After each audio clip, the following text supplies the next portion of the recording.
Bon alors, ça donne quoi cette recette? Ah bah c'est pas mauvais du tout, chef. Ah, ça a l'air bon, oui, mais... Ah, je pense que là c'est parfait. Vous avez mis quoi dedans? Bah là, qu'est-ce qu'on a mis? Il y a un petit peu de tout, de l'info, des débats, des chroniques, des interviews, du sport, des reportages... Vous allez et... pas me faire la liste complète, là. On fait quoi, là, exactement? Ah bah là, on fait l'intro de l'hebdo, c'est-à-dire on lance l'émission. 3, 2, 1, top, c'est parti. C'est ça, votre lancement? Non, c'est pas bien. Non, alors attendez. 3, 2, 1, l'hebdo, c'est parti. Voilà, là, c'est mieux, là. Merci. Bonjour, quel plaisir de vous retrouver comme chaque vendredi pour notre rendez-vous hebdomadaire, votre magazine d'actu. Toute la team est en place, au menu cette semaine de la douceur, de la couleur, un peu d'amour et de colère aussi, puisque finalement, malheureusement, les deux vont un peu ensemble. Bonjour à tous. Hello. Bonjour Madame Léonie. Plaisir de te revoir Fathia et d'être dans les petites oreilles des auditeurs. Voilà, plaisir partagé. Je vais commencer avec toi, Salima. Quel est le sujet de ton reportage de cette semaine ? La manière dont Amine scrolle à perte de vue sur son téléphone pendant que nous faisions nos chroniques. C'est un mythe. C'est un mythe. C'est de la désinformation, c'est un Ça scandale. promet. Notre vie virtuelle, il s'est passé beaucoup de choses cette semaine. En tout cas, l'actualité qui s'est partagée, ce sera dans la revue du web. Selma, une actu en particulier ? Je vais vous donner 4 ton mots. livre. Voilà. Tomate, voilà. Covid, États-Unis, Chine. Et non, ils C'est sont bien. pas liés. Voilà. Non, Voilà. c'est pas lui, à part Voilà. la tomate. Presque, mais presque il y en lié, a presque. 3 qui sont quand même bien reliés. Les autres. Amine, cette semaine, un petit coup de gueule ou un petit coup de cœur ? C'est un petit coup de gueule parce que je vais vous parler du plus grand scandale de l'histoire contemporaine du foot mondial. Foot mondial ? Ah ouais, Bien vendu. un scandale. Ah ouais. Quel teaser. T'as vu ça ? Rimmel, quant à elle, vous le savez, se balade avec son micro chaque semaine pour vous sonder et face à certaines personnes malveillantes, certaines personnes qui se complaisent dans la négativité, eh bien, elle est allée vous demander une question très très précise, ce que vous pensiez de votre africanité. Tout un programme, je vous le conçois. De la musique, bien évidemment, comme chaque semaine. Cette semaine, quel artiste tu as envie de mettre en avant ? Un duo d'Afrique de l'Ouest, On n'en Bon, saura pas plus. dont je tairai le nom. D'accord, mais il va falloir un jour quand même nous dire Effectivement. un teaser, en fait, c'est un peu pour annoncer et mettre en avant. Notre invitée de ce vendredi est une femme, une activiste culturelle qui prône depuis de très nombreuses années l'importance de l'échange interculturel. C'est la présidente de l'association Africaïna, c'est Rita Khaldi qui nous rejoindra dans quelques minutes. Allez, l'hebdo, c'est parti. Installez-vous, c'est parti pour 1 heure d'actu. Mais c'est pas un journal, on est d'accord. C'est l'hebdo sur Radio 2M. L'image de la semaine, aussi incroyable que cela puisse vous paraître, oui Amine, je vais vraiment parler de football. Je t'assure, je te jure. Jingle.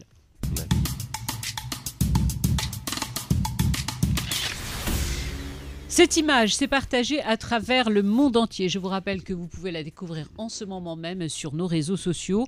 Nous sommes dimanche 27 février en Turquie, dans le stade İnönü d'Istanbul. La rencontre oppose pour le championnat national l'équipe de Beşiktaş et Antalyaspor. L'arbitre vient de siffler le coup d'envoi. Les tribunes sont bondées, de très nombreux supporters ont fait le déplacement, mais à la 4e minute.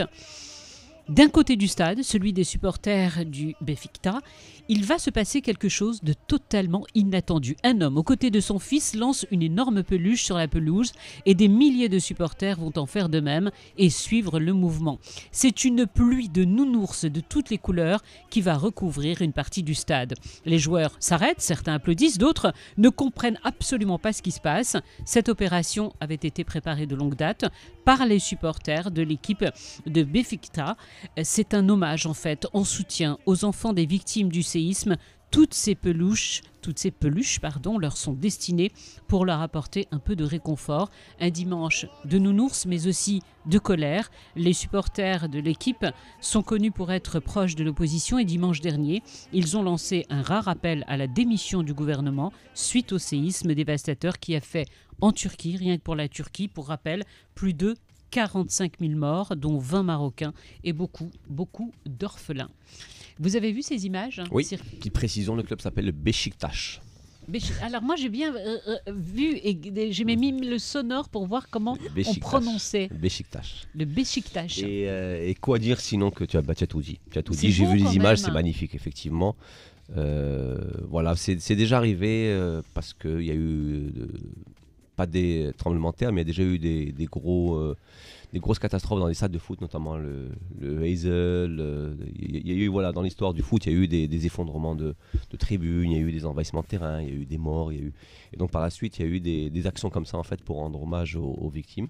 C'est toujours très beau, c'est bien préparé. On n'attend pas ça forcément dans un stade de foot.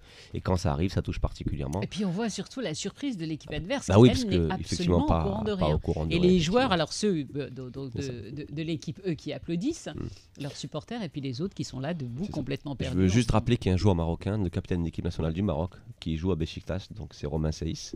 Voilà, ça vaut ce que ça vaut, mais c'est une information supplémentaire. Merci. Je vous en prie. Allez, c'est le moment de faire entrer notre invitée. C'est une activiste culturelle, je vous le disais, entrepreneuse. C'est la fondatrice et présidente de l'association Africaïna. L'invité. Venez nous rejoindre. On est ravis. Bonjour Rita. Bonjour, moi aussi. Merci Ravi de vous m'accueillir. recevoir. Rita, je vais démarrer de brûle pour point. Nous voyons aujourd'hui, ici et là, et principalement sur les réseaux sociaux, une montée de racisme, un rejet, une volonté de séparer. Eh bien nous, aujourd'hui, on a décidé d'aller complètement dans le sens inverse, de voir l'importance des activités culturelles, et c'est un petit peu votre combat depuis quelques années, qui nous rassemble, qui nous réconcilie. Mais ma première question serait de vous poser, de savoir comment nous réconcilier nous-mêmes avec notre propre histoire. Très grande question. Je pense que... merci déjà de parler de ce sujet, parce qu'effectivement, c'est une actualité qui est, si je peux m'exprimer ainsi, rageante et aberrante. Alors, comment nous réconcilier avec notre propre histoire ? Alors, il y a toujours le niveau individuel, donc être curieux et aller chercher un petit peu l'information et comprendre ce qui se passe et pourquoi ça se passe, si ça se passe comme ça aujourd'hui.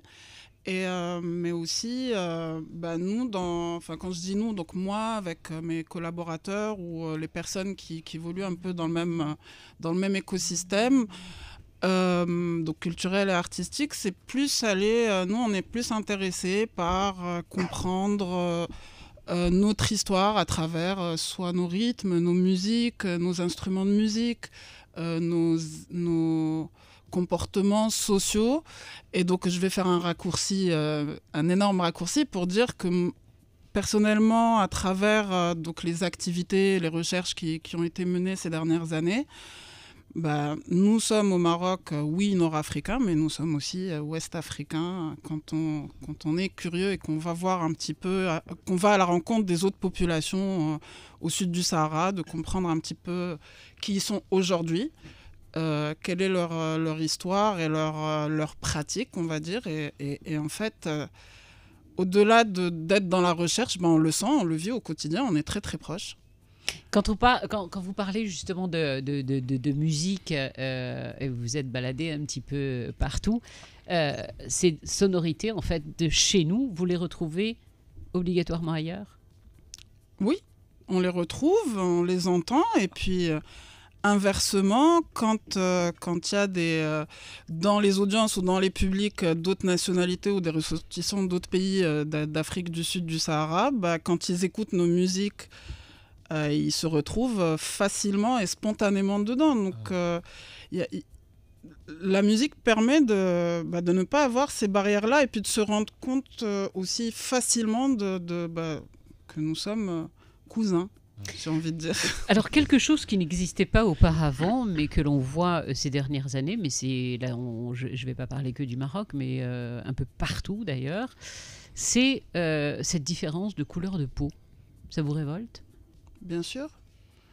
Je pense que ça nous a tous révoltés quand on voit que la différence de couleur de peau, ce que ça impliquait dans d'autres pays qui vivent clairement et au quotidien des problématiques de xénophobie et de racisme. Mais alors au Maroc, bien sûr on parle bien du Maroc, bien sûr que ça révolte. ça révolte et ça nous pousse à nous poser des questions, et ça a été un peu la genèse en fait de la création de l'association Africaina, parce que c'est d'abord parti d'une interrogation sociale. C'était il y a une dizaine d'années, un peu plus d'une dizaine d'années, on avait de plus en plus de ressortissants d'autres pays qui s'installaient chez nous, alors pour différentes raisons. Il y en a qui sont de l'immigration légale et l'autre de l'immigration dite illégale pour traverser vers l'Europe. Et donc il y a eu des réactions sociales très virulentes et racistes et directes, c'est-à-dire qu'on affichait en bas des immeubles interdit de louer aux Africains. Déjà, ce titre était révoltant, mais en plus, le lien qu'on fait avec la couleur de peau donc a fait que, par exemple, pour un projet comme Africaina, c'est se poser cette question-là, d'abord socialement, et puis tout de suite, on a les réponses des artistes, des chercheurs, des opérateurs culturels qui, eux, sont à l'opposé justement de ces positions qui restent minoritaires au Maroc. Malheureusement, c'est ce qui prend le plus d'espace. Et forcément, quand on a des lacunes et qu'on ne connaît pas toute notre histoire, ou qu'on connaît mal notre histoire, qu'on connaît mal nos héritages, qu'on ne sait pas que ce qui nous lie est beaucoup plus important que ce qui nous différencie, au final, c'est aussi à nous, quelque part, à nous tous, chacun dans son secteur ou dans son milieu, de faire en sorte d'inverser la vapeur et de pouvoir mettre en place des actions qui peuvent aller dans le bon sens, dans le sens de la construction. Alors, pour moi, cette appellation il y a les Marocains et il y a les Africains.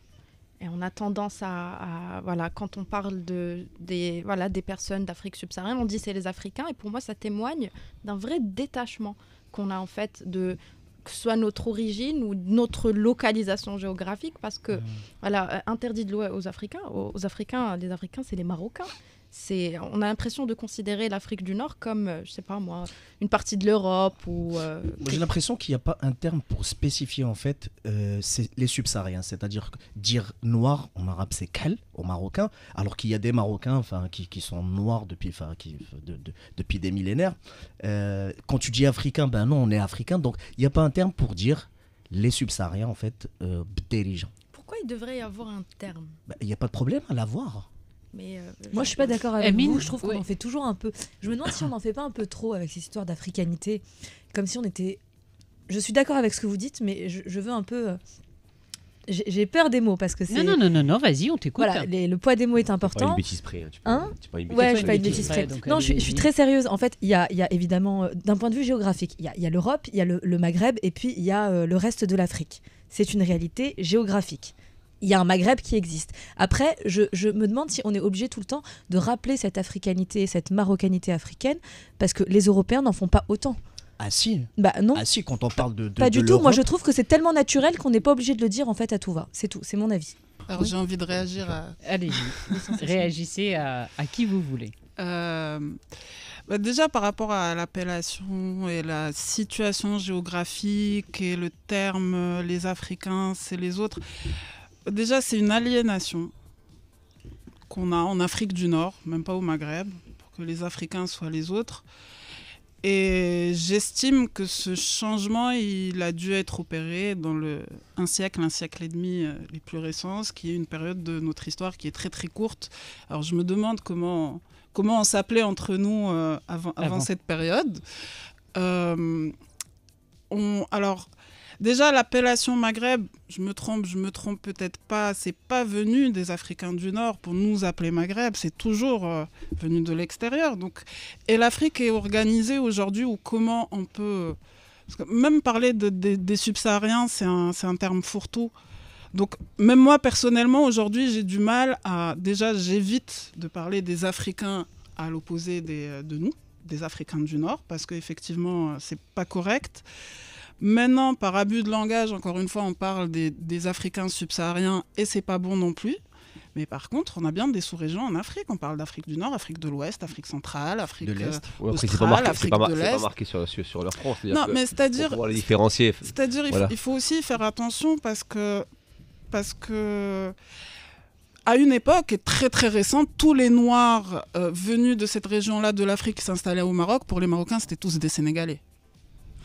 Donc c'est vraiment, comme les Chinois, je pense que ça Japonais, évolue donc, aussi tout le monde avec doit- l'histoire de la proximité, société et proximité avec le de la pays. réalité, soit diplomatique, historique. Enfin, donc aujourd'hui, nous sommes alors il faut qu'on se décomplexe parce qu'effectivement, des fois, on est dans des rencontres du Maroc avec d'autres pays du continent, avec son continent, et on est obligé de dire Maroc et Afrique, et donc ça peut être mal perçu, et en même temps on peut dire France et Europe, et ça n'est pas mal interprété, mais nous n'avons pas le même contexte actuel, donc j'ai pas de réponse, mais effectivement le terme Afrique, les Africains en opposition aux Africains du Nord, faut vraiment qu'on fasse tous l'effort d'arrêter d'employer ces termes, et puis... Mais on dit quoi dans ce Alors, cas-là? qu'en pensent les Marocains? Rimel est allé vous sonder. Alors oui, beaucoup critiquent dénigrent les personnes de couleur, mais est-ce qu'on ne devrait pas au contraire se rapprocher les uns des autres et être fiers d'être africains? Réaction des Marocains à ce sujet. بالنسبة لي أنايا ربي تيقول في الكتاب ديالو لا فرق بين عربي وأعجمي نوار وكحل ولا أبيض وزرق ولا كلشي فحال فحال هذا هو بالنسبة لي أنايا كلشي فحال فحال ما كاين حتى شي فرق أنايا دابا نقدر نتزوج بمرأة نوار ولا مراتي هي نوار تتزوج بواحد أبيض ماشي سي با كيسيون لو كولور سي كيسيون دو لامور. أنا بالنسبة لي ضد العنصرية ولكن بعض الخطرات كتشوف شي حوايج كيدوروا بالنسبة للأفارقة اللي جايين هنا للمغرب كخصهم حتى هما يجتهدوا ويخدموا. ما كيحتاجش شي الانسان يكون هذا الكولور ديالو كيفاش واش افريقي ولا امريكاني، حنا الحمد لله سواسيه كاسنان المشط. ماشي ضروري بنادم يعامل هذوك الناس هكاك باسكو اصلا حنا كاملين يعني من لحم ودم كاملين فحال فحال، والبشر كيعطي الراي ديالو غير كيضحك. حنا المغاربه ما فيناش داك الشيء، القلب ديالنا زوين يعني غير بنادم ضحك وكيبغي يدوز الوقت في فيسبوك. C'est la base de l'humanité. La couleur de peau ne change absolument rien du fait que c'est un humain. D'ailleurs, moi, c'est les seules personnes à qui je donne de l'aumône quand je les trouve dans le boulevard et tout ça. Donc, il faut les aider. Votre réaction, Rita, ce micro-trottoir? Rassurant d'un côté. Et ça me donne envie, donc, par ricochet, de répondre à la question de tout à l'heure. Par rapport... Alors, dans tous les peuples du monde, il y a du bon, il y a du mauvais. Donc, on va avoir dans ces populations de migrants, des personnes qui font l'effort de respecter les mœurs, les coutumes du pays hôte, et d'autres, soit qui ne comprennent pas, ou qui ont d'autres réalités qui font qu'ils sont là en transit et que leur seul objectif est de traverser. Et de rejoindre l'Europe. Maintenant, pour l'avocat du diable, il y a des actions qui sont mises en place. Il y a toujours un parallèle à faire. Les populations marocaines ou nord-africaines qui se sont installées depuis des décennies en Europe et qui ont fait face aux mêmes problématiques, je veux dire, on sait qu'il y a eu des mesures qui ont été prises alors qui ont démontré des résultats positifs ou négatifs après plusieurs générations. On le voit aujourd'hui, on le vit. On suit un petit peu l'actualité des Marocains qui vivent dans les pays du Nord. Et donc aujourd'hui, il faut qu'on fasse très attention parce qu'autrement, on va répéter les mêmes erreurs qui ont été produites dans les autres pays. D'autant plus que là, les micro-trottoirs aussi le démontrent, c'est que dans notre culture, et de l'histoire du Maroc, encore une fois, notre histoire, nous sommes une mosaïque mais extraordinaire de différentes de diversité, d'ethnies, de communautés différentes. Donc je pense que chez les Marocains, on a cette notion d'accueil et d'entraide. Malheureusement, ce qui se passe aujourd'hui, c'est aussi peut-être c'est à nous aussi de réfléchir à qu'est-ce qu'on doit mettre en place pour faire en sorte que les Marocains qui habitent ces quartiers puissent continuer à vivre en paix, mais en même temps faire en sorte qu'ils se défassent de ces réactions racistes et xénophobes. Donc là, on rentre dans les actions culturelles ou d'éducation et donc réconciliation avec notre histoire, tout ça. Et puis, je pense que le Maroc a été précurseur en termes de politique migratoire et d'intégration. Bon, maintenant, ça s'est essoufflé, on le sent Exactement, aussi. avec une véritable politique de régularisation qui a été faite. Vous avez rappelé un point qui est très très important quand on parle de migration. Un chiffre qui est important de dire, c'est 80% d'abord de la migration est intra-africaine, contrairement à ce que l'on croit.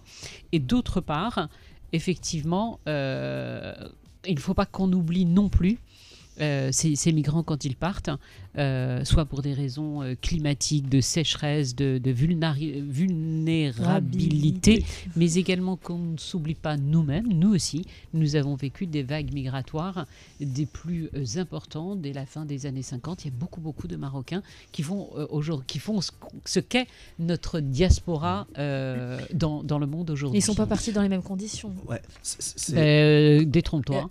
Et il ne faudrait pas qu'on mette tout le monde dans le même sac. Il ne faut pas généraliser, il faut faire très attention. Et je pense que Rita du drame que ces populations sont en train de vivre aujourd'hui, il est beaucoup plus... De la même manière, Salima, de la même manière, hein, certains sont morts en route, hein, certains se sont accrochés à des camions. De la même manière, certes, il n'y avait pas autant de vols aujourd'hui pour relier les pays, et cette migration, elle se poursuit aujourd'hui.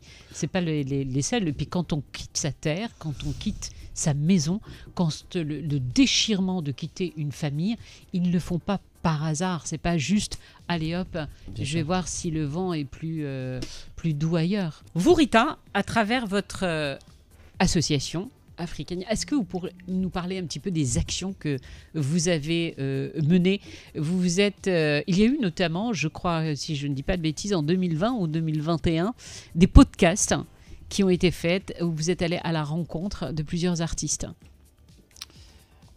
Alors, le podcast en question, il a été mis en ligne suite à un voyage de Maïlem Gnawa en pays Bambara, donc à Ségou, qui est l'ancienne capitale de l'Empire Bambara.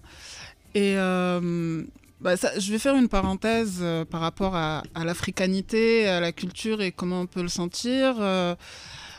Le travail qui a été mené, par exemple, par le Festival Gnawa pour revaloriser toute cette culture et cet art et ce que cette musique est pour nous aujourd'hui et comment on y va spontanément et on danse sur ces rythmes et on sait d'où vient cette musique et de quel héritage elle vient. Ça ne pose aucun problème aux Marocains, ils l'acceptent et on arrive à toucher un sujet très très sensible juste en écoutant, en chantant et en dansant.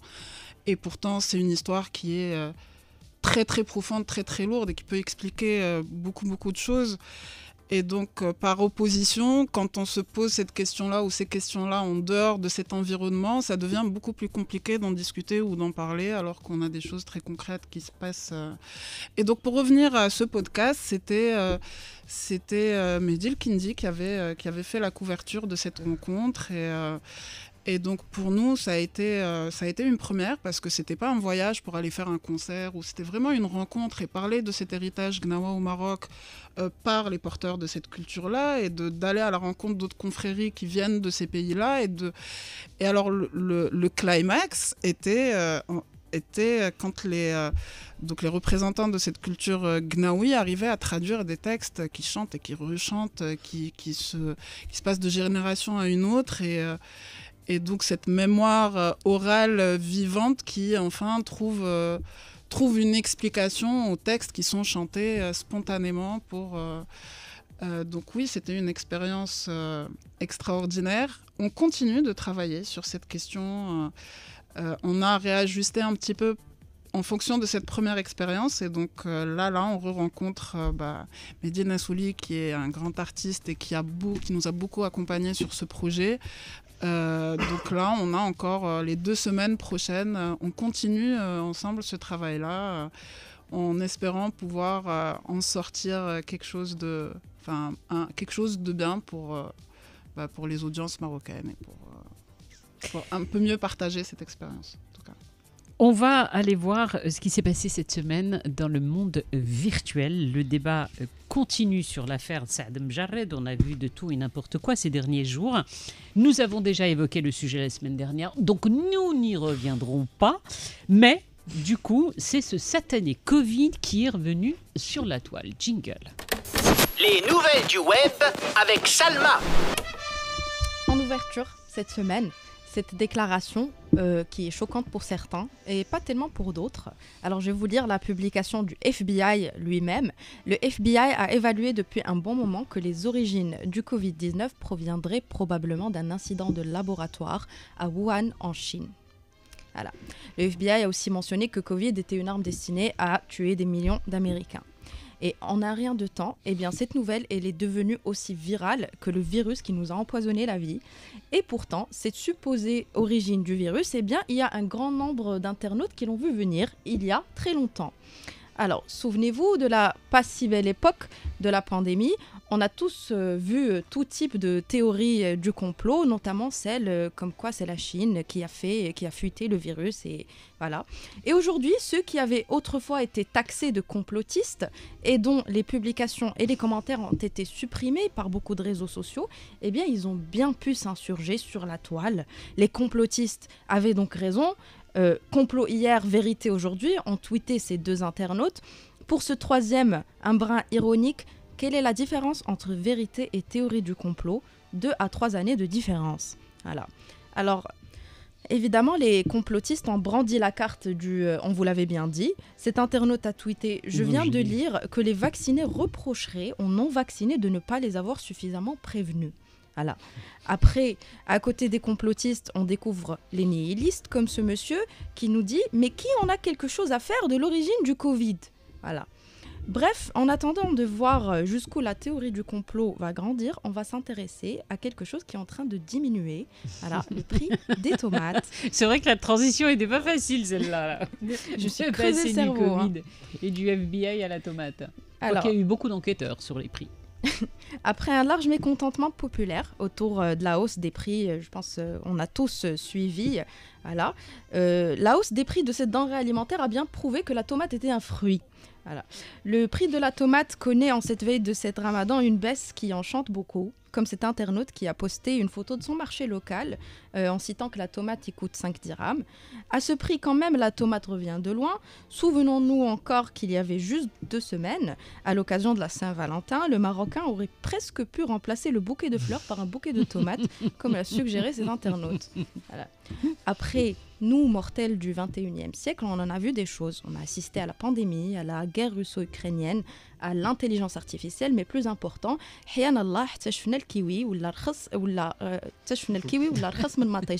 nous dit cet internaute. Et en conclusion, les amis, on va revenir à la théorie du complot, qui apparemment n'existe pas qu'ailleurs, mais aussi chez nous. Alors, selon ce monsieur, le prix de la tomate a augmenté à cause des fins fonctionnaires qui achètent les tomates en avance et les congèlent pour en faire de la harira pendant le ramadan. Alors, selon ce monsieur, les commissions de contrôle devraient d'abord contrôler les frigos de ces femmes et on va le remercier de nous rappeler à quel point nous, les femmes, avons du pouvoir. Donc, voilà. Il y a le contexte aussi, hein, en parlant du Covid et des théories du complot, la tension, le bras de fer actuel entre... il y a une histoire de calendrier, en tout cas, qui étonne beaucoup les scientifiques, eux, qui rejettent totalement l'avis de ce que sort le FBI et qui mettent voilà, la date, les tensions actuelles entre les États-Unis et la Chine, notamment, vous avez tous vu ces ballons espions abattus par l'armée américaine. D'ailleurs, la Chine a refusé des États-Unis que la Chine ne livre des armes à la Russie pour poursuivre son offensive en Ukraine. Ça arrive quand même à un moment donné très très particulier. Ça vous rappelle pas l'histoire de Colin Powell qui avait sorti un truc là? Je vais pas le dire. Dans au Sénat, tu vois, pour dire voilà, j'ai la preuve que l'Irak détient des... Complètement. Les réseaux sociaux, vous y allez beaucoup, Rita? Oui. Oui, Mais pourquoi les gens ont du mal à l'admettre? Non, on l'avait. Alors on a fait un exercice tout à l'heure, juste avant de débuter l'émission, de voir les uns et les autres combien de temps ont passé sur notre téléphone. On va parler de la détox digitale. C'est le reportage de la semaine de Salima. Jingle. Le reportage de l'hebdo. Ismaël est un jeune homme très actif, Fethaya, et surtout hyper connecté. pourtant, un beau jour, il décide de s'accorder une pause avec un objectif précis, se déconnecter. Là, vous me dites, il part en vacances, pas du tout. En fait, il a décidé tout simplement, ce Smaïl, de supprimer toutes les applications de son téléphone portable et d'utiliser uniquement, je dis bien uniquement, pour communiquer Je quand croyais c'est... que tu parlais de notre, Moi aussi. notre caméraman. Ouais, moi Mais- J'allais dire, ah bon, Pas Smiley du- passe... Oui, c'est vrai qu'il est très actif, mais hyper connecté aussi, mais je ne parle pas de ce Smaïl. Et donc il décide de supprimer toutes les applications, plus de Facebook, plus d'Instagram, plus de WhatsApp, puisque même WhatsApp, je ne sais pas si vous l'avez remarqué, s'est transformé ces dernières années en réseau social avec ses formes de statuts, de stories éphémères et de photos éphémères, etc. Alors je vous pose une question à vous autour de cette table. Que devons-nous faire face à des applications conçues pour nous piéger ? Tout est fait pour que l'on reste sur ces applis plus de temps qu'il n'en faudrait. Et là, un mot est apparu, la digital detox. Non, mais lâche un peu ton téléphone, Amine Ramouni. On est dans l'hebdo. Voilà une phrase que vous avez tous entendue si vous nous écoutez. Les informations, encore une fois. Bon, lâche un peu ton téléphone, Fathia, on est au resto. C'est mieux. C'est mieux C'est plus juste. Voilà une phrase que vous avez tous entendue si vous nous écoutez et que vous avez donc forcément entendue au restaurant. S'ensuit souvent un long débat pour savoir qui dans le groupe est accro. Et justement, on l'a fait juste avant de rentrer dans ce studio. Qui ne l'est pas, Scoop, nous le sommes tous. Je vous invite à regarder votre temps d'écran sur votre téléphone. Comment on dit ? iOS iOS ou iOS iOS. iOS. Mais pourquoi c'est pas iOS ? On dit iPhone. Pourquoi c'est pas Je pense que tu le dis en anglais. Je sais pas. Je suis sûre que ça doit se dire. Moi, je vais dire iOS. Bref, iOS et Android, ils proposent justement le récap. moyen. Pardon, ouais, le récap de temps de journée. Moi, je passe 9 heures sur mon téléphone. Par jour ? Oui, preuve à l'appui. Preuve à l'appui. Oui, Ah, oui. t'as fait une capture d'écran Ouais, quand même. 9 heures. Ouais, vous allez le voir. C'est énorme, 9 heures. Et le Mais comment premier. tu fais ? Alors, toi, on a vu que c'était WhatsApp. Moi, la première application qui consomme le plus de. Moi, j'étais déjà étonnée, moi, c'est 4 heures. Ça doit être Instagram. Ouais, c'est Instagram. Voilà, Et c'est une scandaleux. folie. Donc du coup, quand je me suis aperçue que je passais plus de 3 heures par jour sur Instagram, j'ai téléchargé une appli anti-appli. Donc vous allez me dire, c'est complètement débile. Mais donc ça existe, c'est des applis qui consistent à couper un peu le cordon avec nos smartphones ou certaines applications sur lesquelles on ne veut plus passer. Et puis ça vous permet en fait de vous envoyer une petite notif. Et là ça vous dit, ça y est, vous avez passé 45 minutes de temps sur Instagram. Génial. Vous ne pouvez plus revenir avant demain. Mais est-ce que ça t'empêche de revenir ? Ou en fait, c'est juste ça te notifie. non, que ça tu te le as passé notifie, beaucoup de ça temps. te ferme l'appli. Ça te ferme l'appli. Mais par contre, si tu veux après repartir sur Instagram, t'enlèves le petit verrou. Mais bon, c'est une petite manipulation à faire. Mais il y a plein d'applications comme ça. Et puis, il y a des applications payantes. Alors là, vraiment, quand on te dit stop, c'est stop. T'as passé 40 minutes, c'est bon, c'est terminé. Donc, c'est des applis anti-appli. C'est une solution. Mais moi, j'aimerais attirer votre attention sur un autre mot qui s'appelle la nomophobie. Est-ce que vous savez ce que c'est ? J'ai jamais entendu parler même. En fait, c'est la peur, et vraiment ça a été posé par les médecins, par les professionnels de santé, etc. C'est cette peur, en fait, de tout rater, parce que dans un monde qui va hyper vite... Ah oui, genre, t'as loupé l'info, faut vite... Voilà, exactement. T'as loupé l'info, t'as la peur de rater quelque chose dans ce monde qui va si vite, et donc face à ce mal, on assiste à une prise de conscience et des solutions. Et sinon, vous vous souvenez, la semaine dernière, on parlait... Il y a une autre solution, donc ne pas utiliser son smartphone, mais bon, je vous le conseille pas. La plus étrange, donc c'est les applis anti-appli. Et enfin, la plus modérée, et ça existe vraiment, c'est une vraie tendance, c'est la folie des téléphones vintage. Ouais. Et le Nokia 3310 a ressorti une version en 2018. Ils ont changé de logo pareil. Ils ont changé de logo ? Donc voilà, Fathia, si tu veux plus passer de temps sur ton téléphone, tu peux racheter le 3310 dans sa version nouvelle. Moi, je me fais violence. En tout cas, j'y arrive. Pendant 15 jours, pendant mes vacances, je me coupe des réseaux sociaux. Je ne regarde, pour le travail quand même, je ne garde que WhatsApp. Est-ce que WhatsApp est considéré comme un réseau social ? Oui, ça y est. Oui, ça y est. C'est considéré, mais quand même comme outil de travail, c'est quand même pas comme aller sur Facebook, sur Twitter ou sur Instagram quand même. Oui, mais pour travailler. Ça y est, maintenant c'est un réseau social. Tu vois, par exemple, toi, quand tu me dis que tu passes 9 heures par jour, Oui, je voilà. trouve ça tout à fait normal parce qu'il y a des corps de métier où tu as une obligation de. Genre, la semaine dernière, pendant le procès de Salim Jarrad, je pense qu'on était tous sur Twitter où il y avait une journaliste journalistes françaises qui minute après minute, tu vois. Donc du coup, tu vois, déjà, ça te prend déjà 2 heures de la journée. Mais il y a aussi des formats qui sont aujourd'hui créés pour nous garder, sur, comme TikTok par exemple. C'est en fait un algorithme qui est tellement performant, qui arrive à cerner ce qu'on aime regarder, qui nous donne. Je refuse à regarder quoi que ce soit sur TikTok. Moi, je me refuse de télécharger TikTok, mais je regarde des TikTok sur Instagram. Bien évidemment, mais je pense vu l'accro et je ne l'aurais pas. Voilà. Après, t'as les jeunes qui l'ont, mais bon, ça. Non, moi, je regarde les TikTok sur Instagram, donc voilà. Je vais pas télécharger TikTok, mais je regarde TikTok sur Instagram. Tu as TikTok? Non. J'ai essayé de le télécharger et j'ai pas su le manipuler, donc je me suis dit que j'avais peut-être un peu vite. Moi, je trouve que le contenu sur TikTok est un peu teubé entre guillemets. Ça fait peur. Mais donc le conseil pour se couper, le conseil c'est d'acheter le 3310 dans sa nouvelle version. Comme ça au moins tu seras pas espionné déjà. Mais sans payer. Mais cap ou pas cap, vous êtes cap de vous couper pendant une semaine, de se dire allez pendant. Vous allez au resto, vous êtes 10, vous posez vos téléphones, le premier qui touche son téléphone paye l'addition pour tout le monde. Voilà. Ça je pense que ça c'est cohérent. Non mais ça devient une source de stress. Je te jure que personne. Est-ce que ça t'est déjà arrivé, Fathia, de sortir sans ton téléphone et toute la journée de te dire merde j'ai oublié quelque chose, comme si t'avais oublié ton gosse dans la voiture?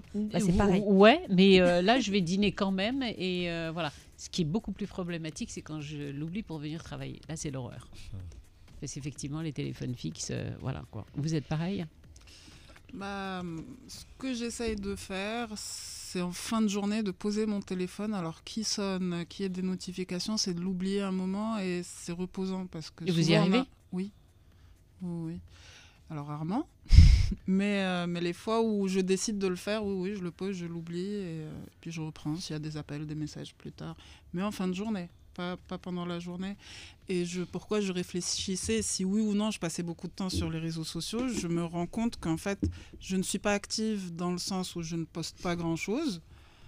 Mais par contre, pour l'actualité et suivre ce qui se passe, je passe beaucoup de temps dessus. Et souvent, je passe plus de temps à enlever ce que j'ai vu pour pas être envahi par des vidéos qu'on est obligé de voir pour voir ce qui se passe. Mais après, on nous sert que ça et on est très très loin de nos intérêts quotidiens.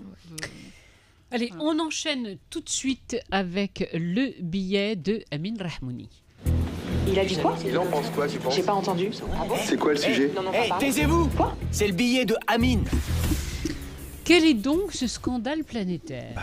Au-delà même du scandale, je peux vous assurer, Madame Laouni. Attends, je vais la refaire. Madame Laouni. Madame Laouni. Copieur. Bah oui, mais bon, ça m'amuse beaucoup. Sachez, Madame Laouni, que c'est une semaine sportive qui est relativement difficile pour moi, en fait. Parce qu'elle est faite de déception, même de petite tristesse. Voilà. Est-ce que je te touche? Oh oui, mais pourquoi? Mais voilà. Et donc, qu'est-ce qu'il laisse et souvent, passer, je vais vous dire, et souvent dans ce cas-là, ce que je fais, en fait, c'est que je me raccroche à ces petits riens, en fait, qui font les grands tout. Et encore une fois, dans l'occurrence, ce petit rien, je vais quand même me remémorer que mon équipe de cœur, en fait, de loin la meilleure de l'histoire de l'humanité, championne en titre du Maroc, et puis surtout que mon pays est demi-finaliste de la Coupe du Monde. Voilà, c'est dit, donc on peut donc tranquillement revenir à mes états d'âme. Et je peux parce que j'ai tout le droit sur mon petit espace d'expression de 2 minutes 30. Alors tout d'abord, ma grosse déception, en fait, cette semaine avait lieu les 2 Best FIFA Awards, une récompense individuelle décernée chaque année par la FIFA aux joueurs, aux joueuses, aux entraîneurs pour le fair play, le meilleur but, le meilleur public, bref, un énième trophée individuel dans un sport éminemment collectif, ce qui est en soi une hérésie. Sauf que cette année, en fait, performance en Coupe du Monde aidant, le Maroc était intimement concerné par au moins 2 des siens, donc Bounou en tant que meilleur gardien, vous savez qui c'est, et Regragui en tant que sélectionneur. Au final, je vous le donne en 1000, ni l'un ni l'autre n'ont été primés. Pourquoi? Parce que le premier, en fait... Alors, plus globalement, en fait, les titres ont été majoritairement trustés dans toutes les catégories par les champions du monde argentins, ce qui semble un peu logique finalement. Ce qui l'est par contre beaucoup moins, c'est que Regragui n'est même pas été sur les podiums. Donc en tant que meilleur entraîneur, il a été devancé donc par le champion du monde argentin Scaloni, logique on va dire, mais surtout Ancelotti et Guardiola qui n'étaient même pas présents en Coupe du Monde. Voilà. Donc oui, en fait, on a eu un classement sur la Coupe du Monde, basé essentiellement sur la Coupe du Monde. C'est un classement sur l'année, mais, alors quand vous donnez le meilleur joueur du monde à Messi, alors qu'il a fait une année pourrie en club, c'est parce qu'il a gagné la Coupe du Monde. Quand vous donnez le titre de meilleur entraîneur à Scaloni, c'est juste parce qu'il a gagné la Coupe du Monde en tant qu'entraîneur de l'Argentine. Quand vous donnez le prix du meilleur public à l'Argentine, c'est parce que voilà, il a accompagné son L'accueil, équipe surtout. jusqu'au bout. Quand vous donnez le titre de meilleur gardien à Martinez, c'est le gardien de l'équipe championne du monde, donc de l'Argentine.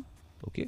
Donc Oui, c'est qu'il vrai y ait- que voilà, vrai que ce classement arrive quand même après la Coupe du Monde. Donc on Ce y serait trouve surtout avant- donc Ancelotti et Guardiola qui n'étaient même pas présents en Coupe du Monde, des entraîneurs de club qui passent donc devant l'entraîneur de sélection. Et ce qui est encore plus grave, c'est que cet entraîneur de sélection, donc le nôtre, a tout gagné avec son club en 2022 parce qu'il a été champion au titre du Maroc avec le WAC. Et il a été aussi champion d'Afrique, comme Ancelotti, avec le WAC toujours. Et en plus, quand on juge un entraîneur en sélection, on juge pas seulement la performance, mais on doit juger la performance en fonction du matériau qu'on a. Quand on est l'Argentine ou qu'on a Messi, Di Maria et des joueurs, c'est peut-être un peu logique de faire une finale, de gagner une Coupe du Monde. Par contre, quand on est Regragui avec une équipe de joueurs qui valent ce qu'ils valent, la véritable performance, c'est d'arriver avec cette équipe-là en demi-finale de Coupe du Monde. Donc, pour moi, que Regragui soit classé 4e, c'est pour moi un scandale. Après, je vais quand même rappeler une chose, c'est que le mec s'appelle Walid Regragui. Hein, ça n'a pas beaucoup aidé. Nous sommes donc, chers auditeurs, ça je le dis, je l'assume, face au plus grand scandale à l'échelle planétaire de l'histoire du sport. Et bon courage à celui qui va essayer de m'en dissuader. Voilà donc pour la déception. Okay. Je vais donc chuter aussi par la tristesse, celle de voir partir là, beaucoup plus sérieusement. Juste, hein. À l'âge de 90 ans, effectivement, l'un des plus grandes icônes du foot franco-marocain. Il est le meilleur buteur de l'histoire d'une Coupe du Monde sur une seule édition avec 13 buts à l'époque où on jouait moins de matchs que maintenant. Donc maintenant, pour arriver jusqu'au bout, il faut faire 7 matchs. À l'époque, on n'en jouait que 6. Donc je parle de la légende Juste Fontaine. Je vais quand même rappeler que ce monsieur, aujourd'hui disparu, était natif de Guiliz, à Marrakech, où il a débuté sa carrière de joueur et achevé celle d'entraîneur. Donc Justo avait une qualité, c'est qu'en tant que Français, il avait quand même le Maroc chevillé au corps, tout comme son contemporain Marcel Cerdan. Ça, je voudrais quand même le rappeler. Ouais. Je vais aussi rappeler que Juste Fontaine a fait ses gammes de footballeur à l'USM de Casablanca parce qu'il avait été viré du lycée à Marrakech pour élève turbulent. Et ensuite, il a été joué pour la Ligue, l'équipe de la Ligue du Maroc, parce que je rappelle qu'on était sous protectorat, avec laquelle il va remporter le championnat d'Afrique du Nord en 52, avant de devenir, et ça aussi c'est une première, le premier Français de notre pays, Français du Maroc, à faire une grande carrière en sélection bleue, sans jamais oublier son pays d'origine, donc le nôtre, et rien que pour ça, puisse-t-il reposer en paix. Voilà. J'ai fait court, long, je sais plus. Non, c'est vrai. Non, c'était la vérité pour te dire, j'ai même pas fait attention, tu vois. Donc j'étais passionné. Oui, parce qu'en fait, j'ai appris beaucoup de choses. Très sincèrement, je ne le savais pas. Je sais que c'était un grand amoureux du Maroc, mais tout son parcours marocain, je ne le connaissais pas. Et je suis sûre que toi non plus. Non, pas du tout. Et le coup, Regragui ne vous scandalise pas. C'est incroyable ça. Alors, comment te dire? Parce que pour nous, il a gagné déjà. Ben oui. Mais c'est normal qu'ils finissent 4e derrière de deux mecs qui ont juste fait des performances en club. Moi, je pense qu'on aurait quand même mérité meilleur public. Hein. Ah oui, aussi. Mais bon, ça, j'avais pas envie. J'ai pas le temps. J'ai 2 minutes 30, c'est elle m'engueule sinon. Donc, sur 2:30, je peux pas creuser. On était super bon. Parce que je peux vous rappeler que Bounou a fini 3e derrière Courtois, le Belge, qui non seulement se fait sortir par nous en phase de poule, et qui en plus joue dans le même en championnat que Bounou en Espagne, où c'est Bounou qui a été élu meilleur gardien d'Espagne. Donc là encore, une fois, Amine, il s'appelle Yacine Bounou et pas Thibaut Courtois. Vous me l'enlèverez pas de la tête. J'ai trouvé en fait que beaucoup ont interagi, se sont plaints pour Yacine Bounou, et j'ai trouvé beaucoup moins en fait de réactions sur Regragui. Je ne sais pas si je me trompe, mais on a vu beaucoup de posts sur Bounou où les gens étaient vraiment scandalisés. Mais je peux vous assurer que les deux sont un scandale. Les deux sont un scandale. Mais tu es d'accord avec moi, beaucoup moins se sont plaints en fait. 4e, ils ont dit parce que Bounou a des cheveux. C'est comme si moi, Yacine, automatiquement viendra vers moi. Alors que Regragui est chauve. Bounou, il nous a quand même fait rêver avec l'Espagne, donc je pense qu'on en garde aussi. Parce qu'il est beau. Avec son sourire. Regragui est grognon, il râle, il est un peu comme un peu docte, faiseur de leçons. Bounou, il est juste séduisant. Mais du coup, il est sur le podium, Bounou, ou pas? Oui, 3e. Ah, d'accord. Mais devant lui, encore une fois, Thibaut Sinon, il Courtois. peut continuer pendant des heures. Je connais parfaitement Amine et ça tombe bien. Mais je vous ai convaincu. Parce que durant cette Coupe du Monde, puisque nous parlons de football, notre africanité, on l'a criée au monde entier. Et Dieu sait que l'ensemble du continent était aux côtés du Maroc et soutenait nos lions. Et là, on a eu une ferveur que l'on peut vraiment comme un drapeau africain qui s'est levé sur le monde entier. Vous avez suivi ça, bien évidemment. Bien évidemment. Mais là, la joie, c'est la joie qui l'emporte. Bien sûr, bien sûr. Je pense que l'africanité a été créée sur les toits beaucoup grâce à Regragui. qui a fait des piqûres de rappel en non-stop. En non-stop, c'est pour l'Afrique, c'est pour l'Afrique. Parce que spontanément, le Marocain ou le Nord-Africain va parler du monde arabe.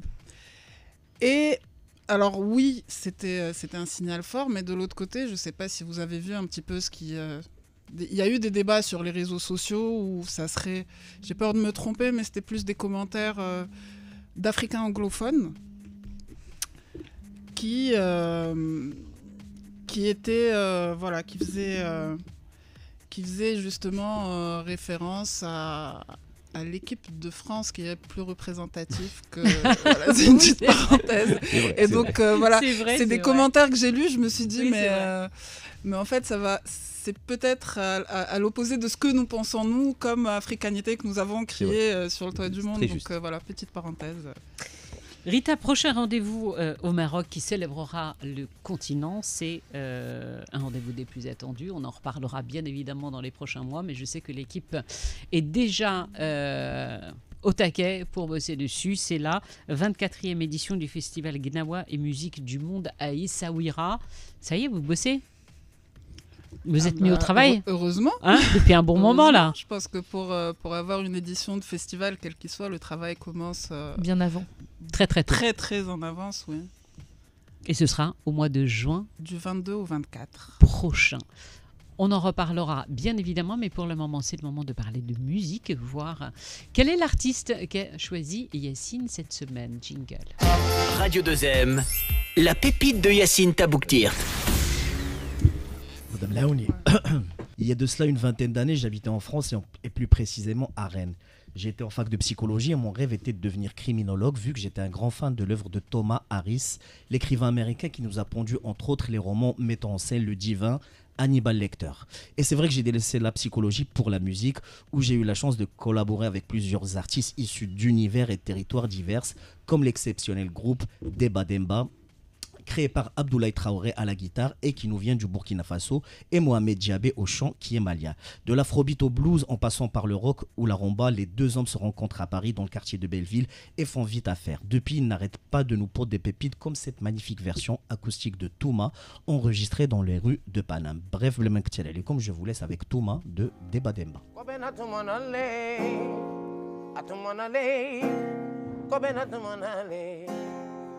Tumanale, kobena tumanale, atumanale, jambeni kaninyogani tumala.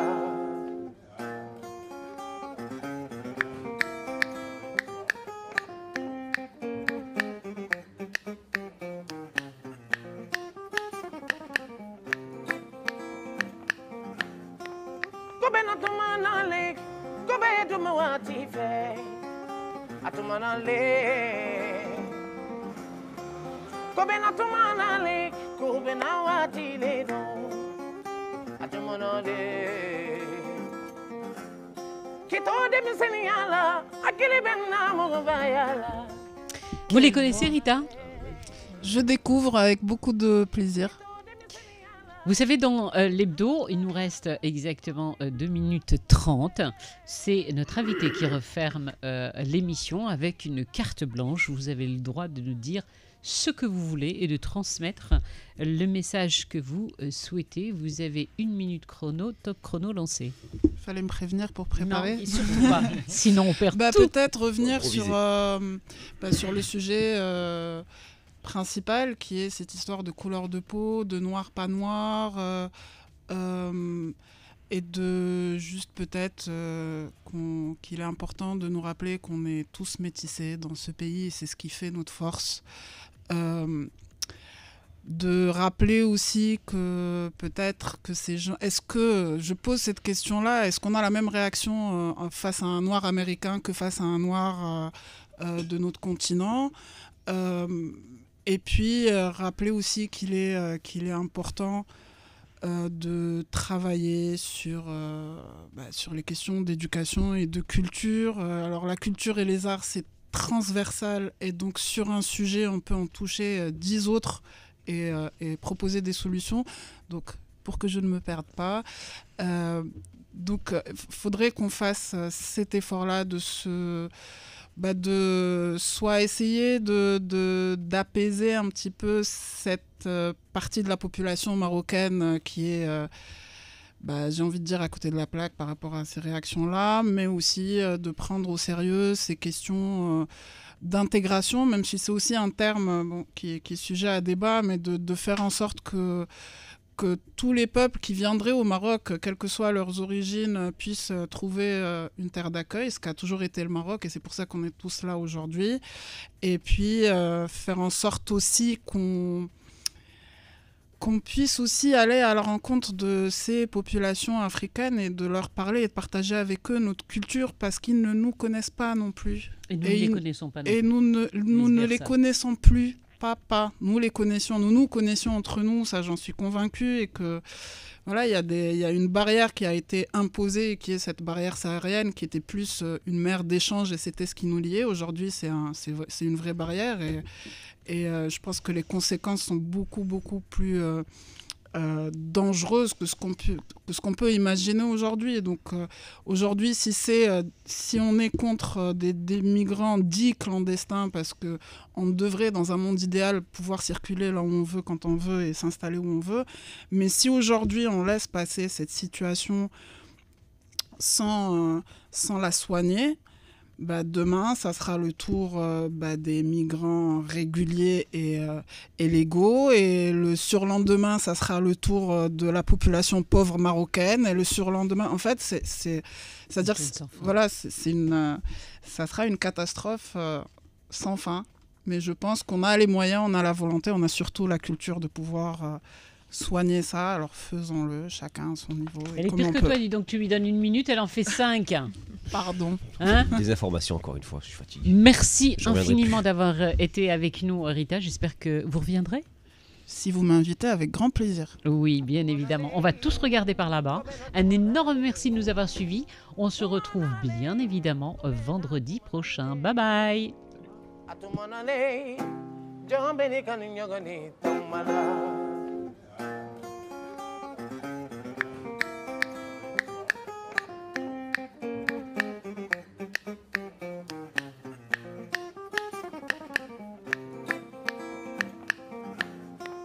Kobe na tumanale, kobe dumawati fe, atumanale.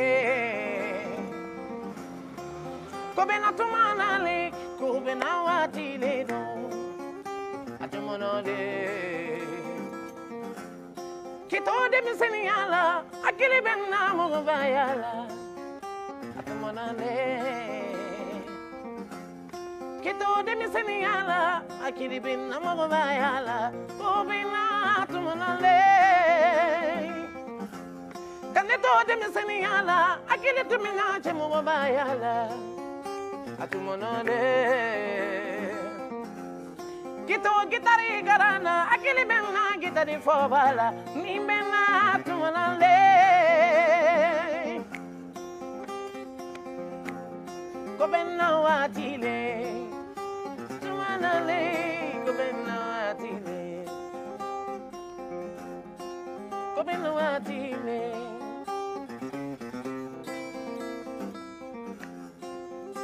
Atumanale, ko benna tumanale.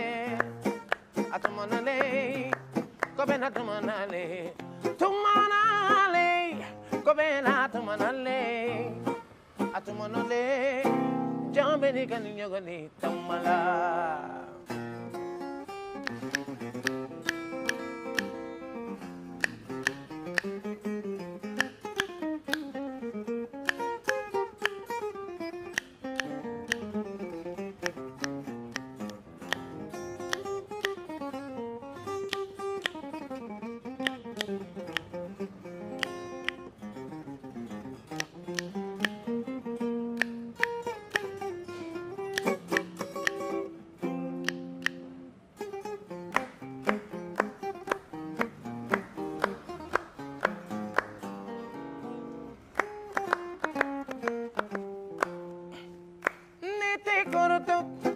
Kapakami, Nikomi to mama see a tikina.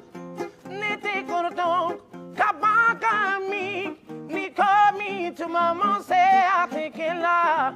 La te koroto kabanka mi ni komi tu mama se atikela.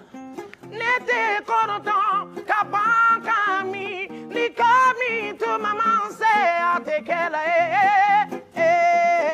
Kobina watile tu manale kobina watile kobina watile tu manale kobina watile tu manale tu manale tu manale tu manale tu manale tu manale kobina watile tu manale kobina watile kobina watile tumanale kobina watile atumanale kobina tumanale atumanale kobina tumanale tumanale kobina tumanale atumanale jombe ni kalinya kali tamara